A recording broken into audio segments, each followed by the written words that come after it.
Very special night, and just to begin with you first, obviously, the Kilkenny GA Supporters Club branch here in London, bringing everyone together, I suppose, and a good opportunity for you to come over and meet some of the fans that's cheered on both Camogie and hurling in Kilkenny for a long time now at this stage.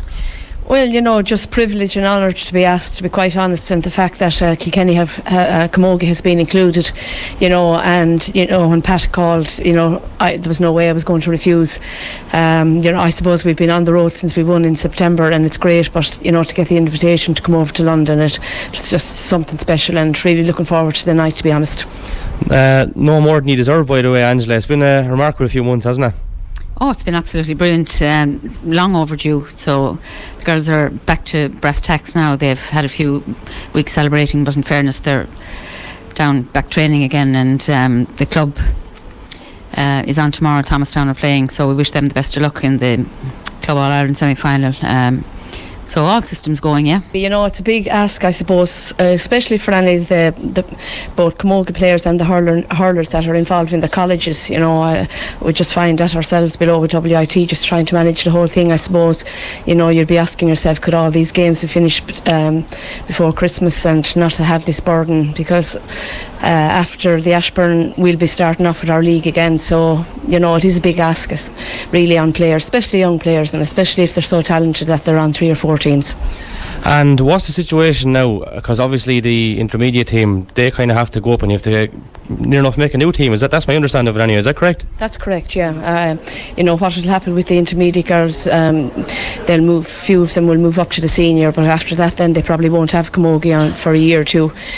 Some of them will be entitled to be regraded if they didn't get to play a match last year, but that is the downside, I suppose, of winning intermediate. You have to go back to the drawing board, but there's plenty of great Camogie players, the young teams in Kilkenny, and I'm sure that Mike Wall will have no problem bringing 30 girls together. It's a big step up, you see, from intermediate to senior, and obviously all those intermediates, they're not going to make it, and the rule is there, if you have an All-Ireland medal, you have to go up, unless they can make a case for being regraded or whatever, but that's the downside, yeah. They won't be playing senior Camogie, and they won't be playing intermediate Camogie, but I presume they'll still be playing away with their clubs, and lots of them will be in college as well, so they'll, it's not as if they're not going to get Camogie, but that's, as I say, it is the downside, that once they win that All-Ireland, they go up to bigger things, and maybe it'll drive them on, like that, might be an incentive that they can't play intermediate, so they might push on to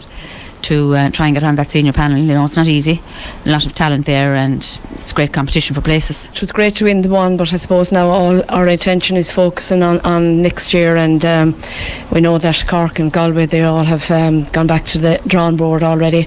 I suppose with us adding the few new players from the intermediate, we'll be hoping that that'll drive on the rest of the girls, and as Angela's already said, there is fierce competition for the first 15 to start, and we'll have a panel of probably 36, 37 maybe 38 by the time that the intermediates or the under 18s are finished. So you can only pick 24 on a match day, and you can only pick 30 for the panel. So we were hoping that competition will drive the girls on, but they're eager for success, and they're mad to get back out. They are in the gym at the moment, and in Clara and in Wallslock, but they're mad to get back out on the pitch. But we'll hold them back for another week or two before we let them run loose.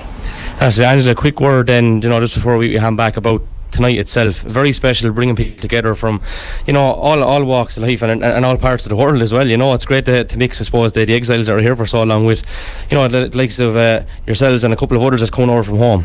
Yeah, it is great. As I say, they really are. They have an enthusiasm, and they just love their hurling and their Camogie, and they're great supporters. And I mean, we've been hearing about the supporters club and the supporters club and the sports club from London, from Manchester, from New York. They're great. They're great people, and it's great for them as well.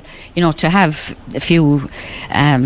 That they might see on the telly, a few people, the likes of Jackie and these people that they would have looked up to from the years, and they might be lucky enough to get a ticket to go and see them in an All-Ireland, and to have the likes of those people in the flesh here, it's great. And we've met loads of people below, and they're just so enthusiastic about the whole thing, that we kind of take for granted. And I suppose you don't appreciate these things until you're away from home and you see how much it really means to them. And it's a pleasure to be here, and we've been treated like royalty now since we arrived. In fairness, we really have.